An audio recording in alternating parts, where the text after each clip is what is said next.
안녕하세요. 암호화폐 읽어주는 남자 하루씨입니다. 오늘 시바이누에 대한 이야기를 좀 하려고 하는데요. 시바이누에 대한 본격적인 얘기를 하기 전에 여러분들과 함께 나누고자 하는 내용이 있습니다. 제가 따로히 한번 단독으로 영상을 만들어서 여러분들과 함께 또 공유를 하겠지만 지금 암호화폐의 역사적인 그런 의미를 갖는 과정이 진행되고 있죠. 일명 트럼프의 암호화폐 3법이라고 하는 것이 미국 의회를 통과하고 있습니다. 일단 미국 현지 시각으로 어제는 달러 스테이블 코인 법안이라고 할 수 있는 지니어스 법안이 하원을 통과해서 이제 트럼프 대통령의 서명만 남아있는 상태고요. 그 다음에 사실은 이 달러 스테이블 코인 법안만큼이나 매우 중요한 클래리티 법안, 암호화폐는 더 이상 증권이 아니고 상품이다 라고 하는 규정을 명확히 한 클래리티 법안과 그 다음에 달러 스테이블 코인을 방해하고 또 개인정보를 국가가 마음대로 할 수 있는 위험성을 가진 CBDC, 즉 국가의 중앙정부 디지털 화폐 법안은 금지한다라고 하는, 그래서 이거는 이제 말하자면 달러 스테이블 코인의 시스템을 더 공고히 하려고 하는 거죠. 나중에 정권이 바뀌더라도 그걸 손댈 수 없게. 그래서 CBDC 금지 법안은 아마도 다음 주 과정을 거치면서 의회를 통과할 것 같습니다. 그래서 제가 볼 때 지금 현재 암호화폐 3법을 통해서 일단은 달러 스테이블 코인이 전 세계를 지배할 것이다 라고 하는 부분 과 함께, 또 하나는 이제는 암호화폐 시장이 주식시장과 함께 국가가 공인한 명실상부한 양대 산맥으로서 암호화폐 시장이 이제 우뚝 서는 그런 역사적인 계기가 될 것입니다. 그래서 이런 규제들이 명확히 됐기 때문에 이제 앞으로는 전통적인 의미의 금융 자본과 그 다음에 기관 투자자들, 그 다음에 국부 펀드들, 이런 것들이 마음 놓고 암호화폐 시장에 이제 들어올 수 있을 것이다 라는 게 예상이 돼서 암호화폐 시장의 역사적인 큰 걸음이 시작되었다라고 평가할 수 있을 것 같습니다. 사실은 그러한 돈들이, 세계를 움직이는 자금들이 그동안 비트코인이나 일부 비트코인과 이더리움의 ETF 이런 쪽에만 많이 들어왔었잖아요. 근데 이제는 암호화폐 시장이 전면적으로 들어온다라고 하는 부분들이 우리에게 시사하는 바는 매우 크다고 봅니다. 자, 이러한 역사적인 상황에서 우리 시바이누에 대한 이야기들을 오늘 해보도록 하겠습니다. 본격적으로 방송을 시청하시기 전에 제가 한 가지 더 말씀드릴 게 있으니까요. 이것부터 먼저 보도록 하겠습니다. 여러분들 보니까, 제가 체크해 보니까 아직도 투자지원금 못 받으신 분들이 꽤 많은 것 같아요. 그래서 지금 시바이누에 한 주라도 보유하신 분들 같은 경우에 모두 받아가실 수 있는데요. 자, 일단 신청하신 분들은 저희가 다 체크해 놨으니까 아직 신청 안 하신 분들만 말씀을 주시기 바랍니다. 본 영상을 시청하시고 계시는 분들은 010-9627-320으로 문자를 보내주시면 투자지원금 최대 100만원까지 증정해 드릴게요. 물론 본 영상의 고정 댓글에 보면 거기 링크가 있거든요. 그 링크를 통해서도 신청이 가능하고요. 자, 그럼 본격적으로 시작하도록 하겠습니다. 오늘 함께 나눌 이야기들은요, 신문을 통해서 보신 분들도 있겠지만 한국은행이 지난 4월 1일부터 CBDC라고 하는 암호화폐 시스템을 물론 베타 테스팅 하는 건데요. 이게 사실은 전 세계적인 차원에서의 암호화폐 역사, 그 다음에 한국에서의 암호화폐 역사에 있어서 매우 중요한 의미가 있거든요. 이것이 뭘 의미하는지도 잘들 모르세요. 그래서 한국은행이 발행한 암호화폐에 대한 여러 가지 이야기들, 그 다음에 이것을 우리가 어떻게 이해를 해야 될 것인지, 그 다음에 또 전 세계적 차원에서의 암호화폐의 역사 속에서 이걸 또 어떻게 위치 지어야 되는지, 그 다음에 더 중요한 건 현실적으로 암호화폐에 이것이 어떤 영향을 미치고 향후에 어떤 미래가 전망될 수 있는지에 대해서 오늘 같이 공유하는 그런 시간을 갖도록 하겠습니다. 자, 한국은행이 지난 4월, 제가 말씀드린 것처럼 4월 1일부터 국민 10만 명을 대상으로 CBDC, 중앙은행, 그러니까 CBDC가 Central Bank 디지털 커런시입니다. 그러니까는 중앙은행 디지털 화폐, 암호화폐입니다. 나중에 이제 설명드릴 텐데, 중앙은행 디지털 화폐 실거래 테스트를 지금 하고 있습니다. 그래서 참가자들이 이제 편의점과 온라인 쇼핑 등에서 결제할 때 사용하고 있는데요. 여기 제가 적어놓은 것처럼 주로 이제 거래는 QR코드로 결제가 이루어지고, 그 다음에 이제 전자지갑 발급 은행과 상관없이 이제 대금 지급과 수취가 가능합니다. 그리고 이제 여타의 다른 서비스와는 달리 별도 수수료를 지급하지 않으니까요. 안 와도 되니까 수수료 부담 완화에 기여할 전망이라고 한국은행에선 얘기를 하고 있고요. 그 다음에 이제 후속 테스트에서는 프로그래밍 기능을 활용한 어떤 개인 간 송금이나 다양한 디지털 바우처 프로그램을 요 테스트 후에 여러 가지 실제로 굴려가면서 여러 가지 개선해 가면서 그런 요런 계획들도 향후에 적용시키려고 한다고 합니다. 지금 보면은 이게 우리나라뿐만은 아니에요. 전 세계 은행의 한 93%가 중앙은행이 암호화폐 이런 것들을 지금 연구 개발 중이고요. 그래서 지금 예상하기에는 한 2030년도 2030년에는 최소한 24개국이 이런 중앙은행의 암호화폐를 도입 완료가 될 것이다. 그렇게 전망하고 있으니까 우리나라도 좀 빠른 편이긴 하지만 아주 앞서 나가고 있는 건 아닙니다. 예, 이제 어떻게 보면은 선진 그룹에서 이제 따라가고 있는 상황이다라고 볼 수 있을 것 같고요. 한국은행 CBDC의 특징은 그래서 결국에는 결론적으로 어떻게 됐냐면은 2층 구조, 이중 계층 구조가 됐어요. 그러니까 2층 집이 돼버린 거예요. 한국은행의 암호화폐 CBDC는. 그래서 어떻게 되는 거냐면은 기관용 도매형 CBDC를 한국은행이 발행을 해요. 발행을 하면 근데 이거는 시중은행들만이 취급해요. 일반 국민들이나 소비자들한테는 한국은행이 발행한 이 기관형 CBDC가 가는 게 아니고 이거는 시중은행, 뭐 국민은행이니 외환은행이니 하나은행이니 이런 데로만 가는 겁니다. 근데 요 시중은행들이 그 다음에는 어떻게 해요? 요 CBDC, 한국은행이 발행한 CBDC를 기반으로 예금 토큰을 발행하는 겁니다. 예, 한국은행의 CBDC와 시중은행이 발행하는 토큰, 이거 암호화폐죠. 예금 토큰을 발행해서 일반 소비자가 이용하는 이중적인 구조로 돼 있는 거예요. 예, 그나마 프라이버시 문제, 중앙 서버에 모든 사람들의 경제 활동이 다 기록이 남는다라고 하는 부분을 조금은 100%는 아니지만 많이 이렇게 막은 거죠. 즉, 한국은행이 직접 국민 개개인 계좌를 관리하진 않아요. 그죠? 여기 시중은행들만 관리하게 되는 거예요. 취급하게 되고. 그 다음에 이제 기존의 시중은행이 금융 중개 역할을 유지하면서 토큰 형태로 디지털 화폐를 유지시키는 모델입니다. 근데 사실 이건 뒤에서도 제가 아마 얘기할 기회가 있는지 모르겠지만 원래는 이렇게 안 하고 금융 토큰, 그러니까 한국은행이 다 모든 거를 결정하는 그런 구조로 가다가 비판받으니까 미국 거를 따온 거예요. 지금 미국이 이렇게 하려고 했었는데 레이건이 이걸 막았거든요. 근데 어쨌든 간에 그거를 가져온 겁니다. 그래서 나름대로는 분산원장 기반의 플랫폼으로 프라이빗 블록체인을 구현을 해서 이 이중적인 구조를 안정적으로 처리를 하는 거죠. 그래서 중앙은행과 은행이 노드를 각자 운영을 해요. 독립적으로. 그러면서 대신 원장은 공유하는 방식으로. 그러니까는 은행은 관리되고 통제되지만 개인들은 한국은행의 중앙서버에서 관리되고 통제되는 게 아닌 거죠. 그런 조금은 타협적인 그런 구조로 한국은행의 CBDC를 만들었습니다. 자, 다음 페이지 또 보도록 할게요. 이게 지금은 좀 지루하실 수 있는데 요거를 그래도 구체적으로 다는 몰라도 어느 정도 이제 감을 잡은 다음에 매우 중요한 문제가 나옵니다. 암호화폐 이 세 개에 아주 중요한 문제가 이제 나오니까요. 좀 이렇게 어느 정도 감만 잡으시면 됩니다. 자, 근데 저희들의 이 한국은행의 시스템이 미국에서 수입한 거라 그랬잖아요. 사실은 또 우리 자체적으로 개발도 하고. 그런데 미국이 원래 트럼프 있기 전에 이걸 다 개발하지 않았습니까? 그래서 이건 뭐 오늘 설명드릴 수는 없는데 너무 길기 때문에 뭐 페드와이어나 페드나우나 RNN 막 이런 것들을 막 만들었고 지금 얘기를 들어보니까 한국은행이 이거를 상당 부분 많이 계승을 했어요. 예, 왜냐면 혼합형이에요. 미국 거도. 근데 중요한 거는 이거를 잘 개발을 미국이 했는데 트럼프가 당선되면서 CBDC 개발 중단 행정명령에 서명을 했습니다. 그러면서 트럼프는 어디로 가냐면은 민간 분야의 스테이블 코인으로 가는 걸로 결정을 한 거예요. 이게 이제 아주 큰 의미를 갖습니다. 이때는 이제 앞으로 화폐 전쟁도 일어날 거고요.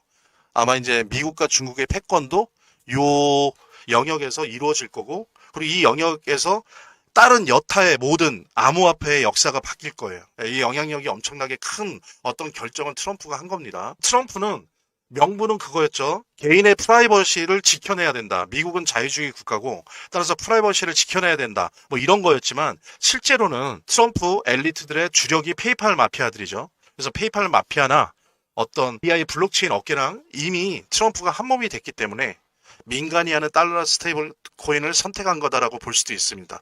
그것을 또 증명하는 게 한 일주일 전에 트럼프 가족들이 월드 리버티 파이낸스를 인수를 했죠. 그래서 달러 스테이블 코인을 지금 만들려고 하고 있습니다.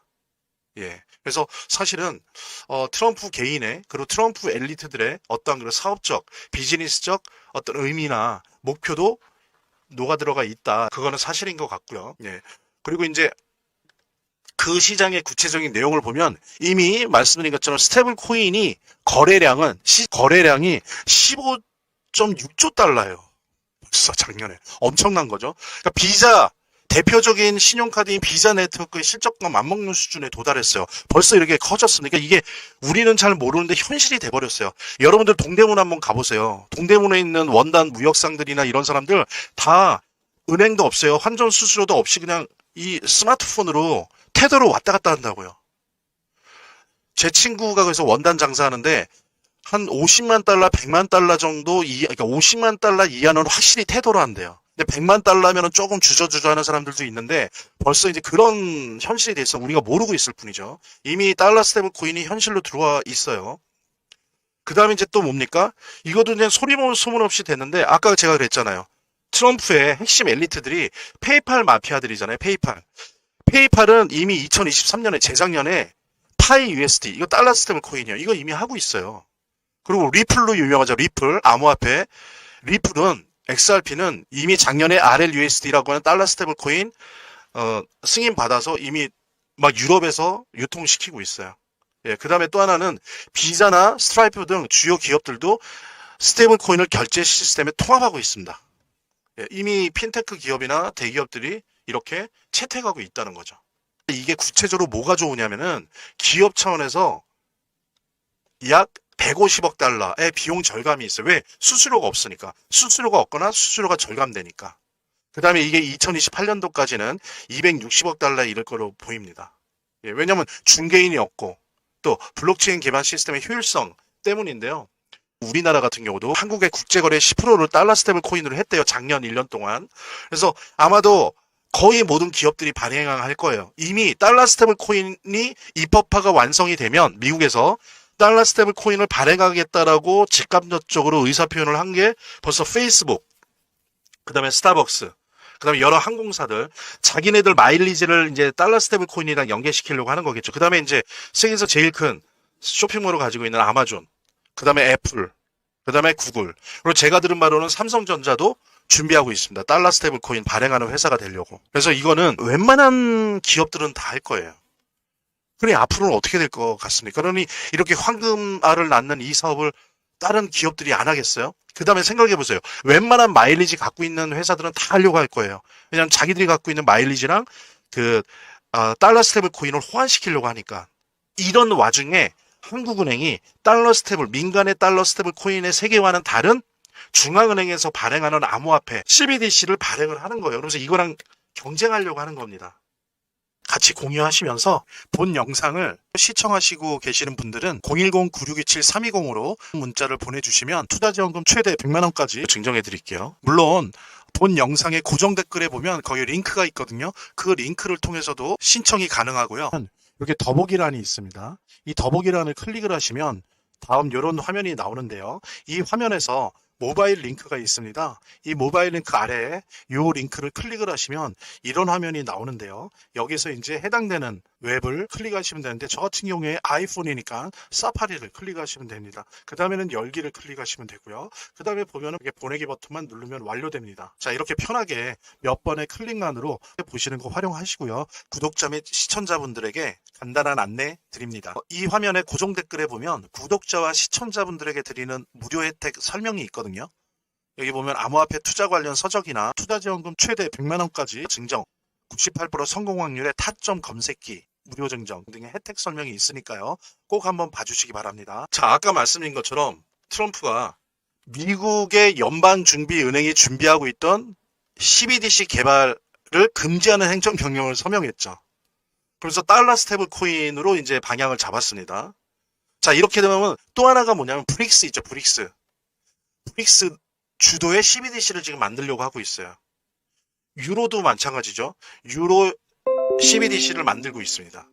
그래서 이러한 국가나 지역 연합이 발행하는 그곳의 중앙은행이 발행하는 이 CBDC랑 그다음에 트럼프가 생각하는 민간이 주도하는 달러 스테이블 코인 간의 이제 경쟁이 벌어질 거예요. 경쟁 정도가 아니고 전쟁이겠죠, 전쟁. 전망은 어떻게 될 거냐? 그러면 가령 한국은행이 지금 발행하고 있는 암호화폐 한국은행 CBDC와 예를 들면 트럼프가 이제 법령을 만들어서 미국이나 전 세계 기업들이 만드는 달러 스테이블 코인이랑 이 화폐 시장에서 전쟁을 벌일 거예요. 전쟁이 일어날 텐데 이 전망은 어떻게 될까요? 저는 그거를 국가주의와 개인 자유주의의 한판 승부라고 생각을 해요. 끊임없이 화폐를 통제하려고 하는 중앙은행을 통해서 하려고 하는 CBDC. 그 다음에 한편으로는 그냥 자유롭게 미국 채권만 사주면 거기에 1대1로 대응해서 달러 스테이블 코인을 마음대로 발행할 수 있게 하는 그런 개인적 자유주의의 한판 승부라고 보고요. 또 하나는 CBDC는 추적 가능한 화폐입니다. 화폐조차도 그렇고 이걸 쓰는 사람도 추적 가능해요. 어떻게 썼는지 누가 썼는지. 근데 아시겠지만 어떻습니까? 달러 스테이블 코인은 추적 불가능해요. 거래한 건 아는데 누가 했는지 모른다고요. 블록체인 위에서 돌아가기 때문에. 자, 이랬을 때 생각해 보세요. 근데 그냥 제가 솔직히 말씀드릴게요. 저는 성향이 이래서 그런지 모르겠는데 찝찝해서 CBDC를 못 쓸 것 같아요, 제가. 제가 하는 모든 경제 활동을 다 볼 수 있는데 근데 이제는 카드뿐만 아니라 다 봐요, 다. 다 들여다볼 수가 있어요. 그럴 수 있는 돈을 쓰겠습니까? 저는 못 쓸 것 같아요. 그냥 달러 스테이블 코인 쓸 것 같아요. 여기 지갑, 핸드폰, 스마트폰 안에 있는 암호화폐 지갑에다가 테더 같은 거 사갖고 달러 스테이블 코인 사가 삼성 달러 스테이블 코인 사서 아니면 스타벅스 달러 스테이블 코인 사갖고 여기다 돈 넣고 이걸로 쓸 것 같아요. 네, 뭘 사든지 뭘 먹든지. 예, 왜? 추적이 안 되잖아요. 아, 그렇다고 제가 뭐 나쁜 일을 하겠다는 건 아닌데, 그리고 또 하나는 이런 거예요. CBDC를 만들었어요. 또 문제가 뭐냐면, 자, CBDC를 만들었어요. 자, 이거 가지고 제가 여기 핸드폰에 담아고 스마트폰에 담아고 영국에 갔어요. 한국은행이 만든 CBDC 이거 토큰 이거 쓸 수 있을 것 같아요. 영국에서 쓰려면 어떻게 되겠어요? 수수료 내고 그쪽에 CBDC로 바꿔야 되잖아요. 근데 달러 스테이블 코인은 어때요? 제가 만약에 삼성전자 달러 스테이블 코인 뭐 스타벅스 달러 스테이블 코인을 제가 지갑에 넣고 있어요. 항상. 네. 근데 영국에 갔어요. 미국에 갔어요. 호주에 갔어요. 일본에 갔어요. 환전 수수료 냅니까? 안 냅니까? 안 내요. 그냥 달러 스테이블 코인 쓰는 거예요. 이러니까 사실 제가 예상할 때는 과연 CBDC가 달러 스테이블 코인을 시장에서 이겨낼 수 있을까? 글쎄요. 저는 좀 힘들지 않을까. 현실적으로는 한국은행도 열심히 노력하고 있는데 그거는 좀 힘들지 않을까 생각이 되고요. 그러면 현실적으로 어떻게 될 것이냐? 바로 그런 부분 때문에 저는 한국은행의 CBDC가 달러 스테이블 코인을 포용해야 된다고 생각해요. 그래서 다가오는 미래는 하나의 통화만 존재하잖아요. 만약에 한국은행이 그런 생각을 가지고 한국 정부가, 물론 저도 한국 사람이긴 하지만 정부나 한국은행이 그런 생각으로 CBDC를, 즉 스테이블 코인이랑 경쟁해서 저걸 없애고 내가 압도적이 돼야지 라는 생각을 가지고 CBDC를 밀어붙이면 저는 망할 거라고 봐요. 오히려 다양한 형태의 암호화폐를, 왜? CBDC도 암호화폐거든요. 그러면 암호화폐의 성격상 다양한 달러 스테이블 코인, 그 수십 개의 회사가 달러 스테이블 코인 만들 텐데 그 수백 개의 달러 스테이블 코인, 그 다음에 또 각 나라의 CBDC, 법정 화폐, 그 다음에 또 비트코인 등의 이런 식의 블록체인형 암호화폐들, 이런 것들, 그 다음에 우리 하이코인, 이런 것들을 다 하나의 블록체인 기술을 기반으로 해서 분산 원장에 DLT 안에 통합할 수 있는 설계가 필요해요. 그리고 그런 마인드가 필요합니다. 그러지 않고 한국은행이, 우리 정부가 우리가 CBDC 만들었으니까 한국 내에서만큼 이게 지배적이 돼야 돼. 그래서 달러 스테이블 코인이나 암호화폐랑 싸우잖아요. 그럼 져요. 박살나요. 오히려 공존하면서 생태계를 만들어내야 됩니다. 그래서 한국은행이 CBDC를 만들었다, 암호화폐 만들었다, 그러면은 스테이블 코인 등등을 비롯해서 모든 코인을 다 받아들이고 그런 것이 가능한 설계들을 만들어내는 것이 오히려 한국한테는 기회예요. 왜냐하면 미국은 트럼프가 지금 못하게 했잖아요. 그리고 보십시오. 중국이나 브릭스 국가들, 유로 다 CBDC 하고 있잖아요. 이럴 때 우리는 어디로 가야 돼요? 미국 편을 들어서 달러 스테이블 코인만 한다? 중국이나 브릭스나 유로 편을 들어서 CBDC만 한다? 아니에요. 제가 볼 때는 중립적인 길을 가면서 양쪽 거를 다 받아들이고 양쪽 거를 다 받아들이는 새로운 생태계를 한국이 주도하고 만들어내는 게 한국의 경제 발전에도 좋습니다. 그리고 오히려 그래야 한국의 원화 가치도 지속될 수 있다고 생각을 해요. 한국이 아주 중립지대에서 국가주의적인 암호화폐인 CBDC와 개인적인 달러 스테이블 코인 그 중립지대에서 양쪽의 모든 생태계를 다 아우를 수 있는 그런 생태계 형성과 그 다음에 그런 생태계를 가능하게 하는 기술 개발들, 이런 것들을 해야 되고, 그러면 어떻게 했어요? 이거 하는데, 이런 일을 하는 여러 가지 스타트업 기업들 창업하는데 금융 지원 많이 해주고, 또 기존 회사들도 이런 부분들을 투자들을 많이 해줘서 이런 산업이 많이 꽃피울 수 있게 해야 됩니다. 그래야 이 블록체인 산업, 암호화폐 산업에서 한국이 나름대로 예전에 인터넷 강국이었던 것처럼 암호화폐 강국이 될 수 있습니다. 그래서 이건 하나의 기회일 수 있다. 이거는 전적으로 제 개인적인 생각이지만 아마 맞을 거라고 저는 확신합니다. 그러지 않으면 달러 스테이블 코인한테 박살나요. 은행도 다 녹아요. 중앙은행, 한국은행 다 없어져요. 그 다음 아주 중요한 주제로 넘어가도록 하겠습니다. 전략의 큰 밑그림이 그려졌다면 전술적으로 시바이누가 어떻게 해야 되는가에 대한 이야기 같이 나누도록 하겠습니다. 말하자면 민코인은 원래 아시는 것처럼 커뮤니티 내에서 소문과 활동이 활발할수록 잘 되는 속성을 가지고 있어요. 또 구글 트렌드에서 이 검색어량이 많아지면 질수록 잘 되는 속성을 가지고 있어요. 그래서 뭐 그런 말도 있지 않습니까? 구글 트렌드에서 검색 1위 하면 반드시 뜬다. 대박 난다. 민코인 같은 경우에. AI 스토리, AI 내러티브, AI 서사와 함께 원래 있던 밈 문화 사이의 교착점, 그 시장에서 가장 핫한 두 트렌드가 만나는 곳에 시바이누가 위치해 있다는 거죠. 되게 저렴해요. 그래서 사람들도 한번 사볼까? 라고 쉽게 생각할 수 있고요. 근데 이상하다는 표현은 좀 그런데 제가 뭐 시바이누부터 페페부터 이제 여러 가지 민코인들을 가지고 있는데 거의 한 왔다 갔다 하지만 15개에서 20개 정도를 민코인을 보유하고 있습니다. 근데 더 중요한 거는 다른 민코인이랑 진짜 다르게 이 시바이누 등장 초기에 보통들 보여주잖아요. 펌프 앤 덤핑. 한번 그러고 대부분이 99%가 그 다음에 거의 사라지는 0이 됩니다. 0. 아니면 정말 몇 년간 내내 그냥 가만히 있어요. 그런데 우리 시바이누 참 아는 사람은 아는데 고마운 게 다른 민코인처럼 처음에 역사적 폭등을 보여줬지만 그 이후에도 4번의 폭등을 보여줬다는 거예요. 이거 되게 놀라운 거거든요. 한번 찾아보십시오. 이런 민코인이 이렇게 많은지. 저는 그중에서 3번의 수익을 봤고요. 사실 뭐 트래커 도움을 받았지만 기본적으로 시바이누 아니었으면 뭐 트래커 들면 뭐합니까? 움직이질 않는데. 그래서 이 시바이누 어떤 지속력, 이 변동성의 지속력, 그 다음에 그 에너지, 이 시바이누가 갖고 있는 그 개성, 이런 것들을 우리가 충분히 좀 분석을 하고 이해를 해야 됩니다. 그래서 시바이누는 투자자들에게 성장 가능성이 넓은 공간을 제공합니다. 그래서 여러분들이 매도 매수 단기로 하든 아니면 쭉 들고 가는 장기 투자자든 분명히 이젠 이 시바이누 주목할 만한 민코인에 틀림없어요. 그리고 보기 드물게 폭등이 자주 일어난다라고 하는 부분은 이거 꼭 잊지 마십시오. 그리고 이제 이런 민코인은 제가 말씀드린 것처럼 고래 주소랑 패턴을 추적하고 카피하는 트래커 없으면 재미를 보기 힘들어요. 그래서 안내해드린 대로 연락을 주시면 시바이누 코인 무료 증정과 함께 고래 주소를 알 수 있는 비공개 정보방, 그리고 이 주소를 가지고 일단 연습이라도 할 수 있는 무료 트래커 증정해 드리도록 하겠습니다. 본 영상을 시청하시고 계시는 분들은 010-9627-320으로 문자를 보내주시면 투자지원금 최대 100만원까지 증정해 드릴게요. 물론 본 영상의 고정 댓글에 보면 거기 링크가 있거든요. 그 링크를 통해서도 신청이 가능하고요.